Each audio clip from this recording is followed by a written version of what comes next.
ഇന്ന് തന്നെ ഡൗൺലോഡ് ചെയ്യൂ. കാണൂ നിങ്ങളുടെ ഫേവറേറ്റ് ഷോസ്. സത്യം പറഞ്ഞാൽ നിന്നെ പോലീസിനെ കൊണ്ട് പിടിപ്പിക്കത്തില്ല, അല്ലെങ്കിൽ നിന്നെ ഞാൻ പോലീസിന് പിടിച്ചു കൊടുക്കും. ഇവിടുത്തെ മുത്തച്ഛൻ MLA ആയിരുന്ന ആളാണെന്ന് നിനക്കറിയാലോ.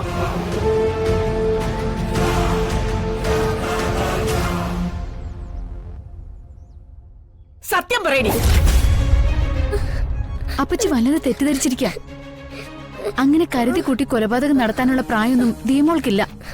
ആരും ക്ലാസ് എടുത്ത് കൊടുത്തിട്ടുമില്ല. അബദ്ധത്തിലെ കൈ ഇങ്ങനെ തട്ടി വീണതായിരിക്കും. ആ തെറ്റിന് ഞാൻ ദീമോൾക്ക് വേണ്ടി മാപ്പ് ചോദിക്കുന്നു. വേണ്ട,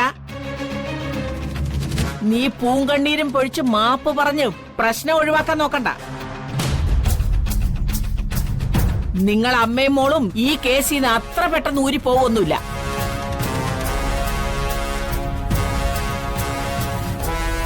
മോള് പറ, ആര് പറഞ്ഞിട്ടാ നീ മുത്തശ്ശനെ കൊല്ലാൻ പ്ലാൻ ചെയ്തത്? ഒന്നും ചെയ്തില്ല ആന്റി. എന്നിട്ട് കള്ളം പറയുന്നോടി.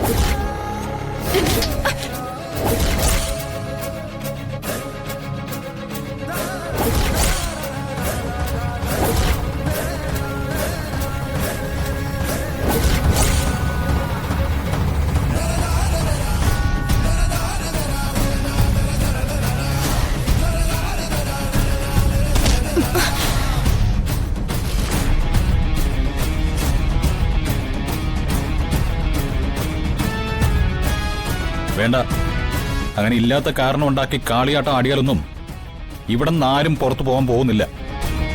അങ്ങനെ വല്ല ഉദ്ദേശവും എന്റെ അപ്പച്ചിക്കും ഏട്ടത്തിക്കും ഉണ്ടെങ്കിൽ അതങ്ങ് കളഞ്ഞേക്ക്. കരുണാര, നീ എന്താടാ ഒന്നും മിണ്ടാത്തെ? ഓട്ടിച്ചിറക്കടാ രണ്ടിനെ. ഈ തള്ളയും മോളും പടിയിറങ്ങിയാലേ ഈ കുടുംബം ഗുണം പിടിക്കൂ.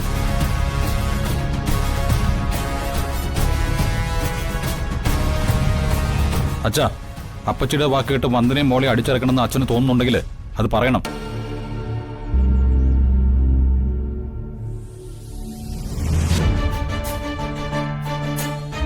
വന്ദന എന്റെ ഭാര്യ,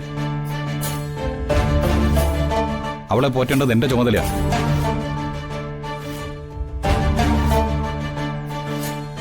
അവളെയും മോളെ ഇറക്കി വിട്ടാ അവരോടൊപ്പം ഞാനും ഈ വീടിന്റെ പടിയിറങ്ങും.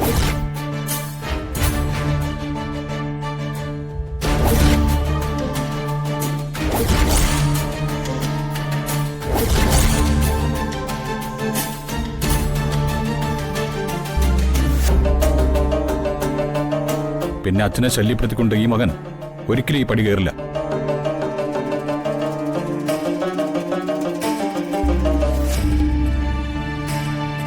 തീരുമാനം ആലോചിച്ചിട്ട് പറയാച്ച. വാ വന്ദനെ, വാ മോളെ, വാ.